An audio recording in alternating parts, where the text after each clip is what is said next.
Ayan mga idol, 250cc to. Medyo maraming problema pero mura naman kasi kaya kukunin pa rin namin. Bahala na ngayon siyang maggawa nitong kukunin natin na motor, ano. Ipa-project kasi namin. Ayan. 250cc siya pero inline 4. Ayan, yung kay naman ito. Tapos rare lang siya, liquid cool na rin.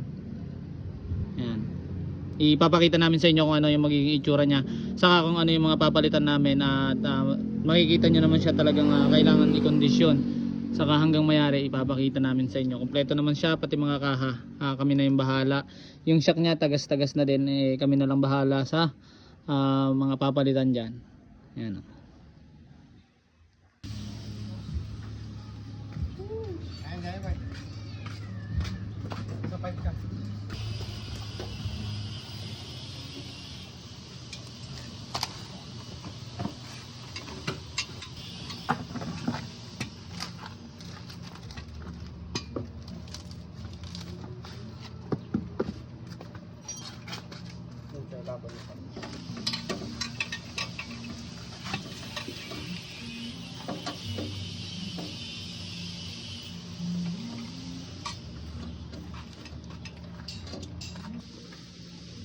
Ako magtatago.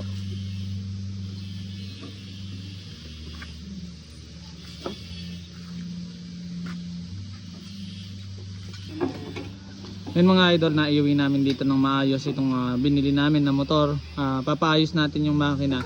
Kaya pakakalas na rin natin kaagad siya para mas maganda at maiayos kaagad. Ayan, makikita nyo tinatanggal na tong kanyang elbow. Ayan, 4 ganda. Sana'y mapatino natin to at ito yung gagamitin natin ting may biyahe, ano. Kasi nga sabi ko naman sa inyo, pangarap natin magka inline 4. Ayan. Mura man yung bili natin dito, alam natin nagagastos tayo, sana'y mapatino natin, ano. Yan mga idol, alog-alog din yung kanyang carburetor, maluwag. Tapos may mga butas yung kanyang mga hose, kaya namamaliw talaga siya. Sana'y maiayos natin to ng matino, ano. Yung mga wire niya hindi na din ganun katino. Sana'y maiayos natin siya para magamit natin ng maayos at hindi masayang yung pinambili natin. Kita nyo nahugot na kaagad yung carburetor. Hindi pa niluluwagan tong mga clamp niya, nahugot na. Yan. Buti nakauwi dito ng maayos.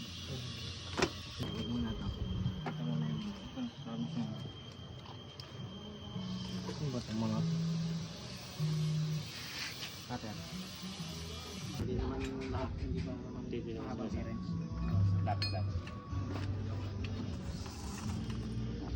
tanong niyo dun sa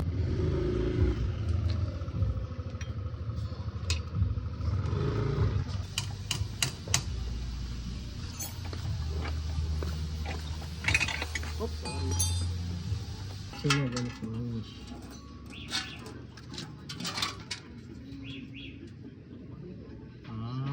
Baka mga 2 liters, 2.5 liters.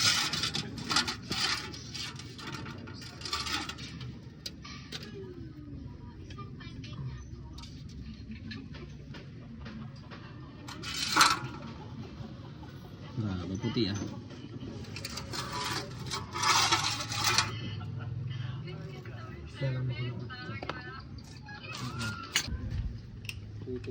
Ba't umorder ka na nito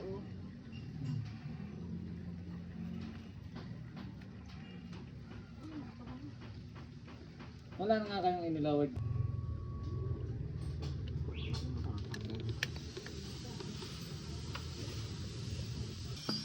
Ay, gumagasing. Ang laluwag. Kakakalas nga lang, ano. Baka lost thread lahat. Yan lang, kaya maganda binubukan talaga natin. Ang laluwag. Yan, napakaluluwag ng mga bolt niya. Pwedeng kamayin sa head to, head cover. Ay, nakalas na natin. Makikita nyo punong-puno siya ng liquid gasket. Sparco yata yung ginamit dito. Ayan, makikita nyo. Papalitan na natin yan. Papapalitan na natin ng mga gasket. Ayan, overhauling yung bibili natin. Ayan. So may nakita tayong kakaiba. Makikita nyo dito mga idol. Ito makikita nyo may cover siya. Ito. Ayan, may cover siyang goma. Pero dito sa kabila, ayan, makikita nyo. Meron din siyang goma, cover, tsinelas, ayan. Nawala yata nila yung isa. May plus naman eh. May plus siya.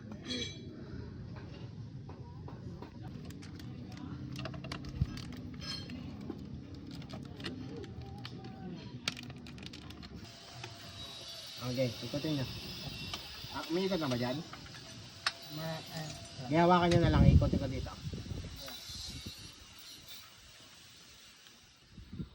Tanggal na?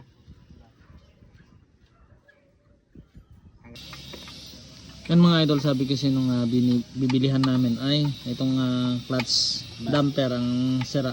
Pero hindi naman yan. Maayos naman siya kaya bubuksan pa rin namin. Pero ipapa-refresh na natin syempre yung makina para makita natin yung mga bearing, papapalitan na din natin para gumanda talaga yung kanyang makina na makondisyon. Pababa naman yung bagsak. Pababa naman. Marunong naman kayo mag-welding lahat eh. Welding nyo na lang pag nabagsak. Oo. Huwag na pataas yung bagsak. Yung cam. Hindi mo naman nabali yung cam. Hindi, Pwede. dito ka alalayan sa ilalim. Baba nyo na, sorry. Wala nang tornilyo yan ha. Baba nyo na. Uy, nga. Sige bitaw. Hindi. Suportahan mo. Ganun ka naman. Uy. Sige. Mas ilalim pa naman pa. Pare, hinahawakan ko naman. Sama ng tingin mo sa akin. Sige, sakit yung baba. Kaya mo naman para pare. Nag-iingat lang tayo. Baka mamaya bigla lumaglag. Hindi ka tulad ng... Pwede mo lang. Okay. Uy, parang hindi scripted ah. Siyempre. Ayan. Ayan, nakalas na natin siya mga idol. Bahala na sila dito sa makina. At bahala naman kami dito sa pinaka-body niya. Ayan. Kulab.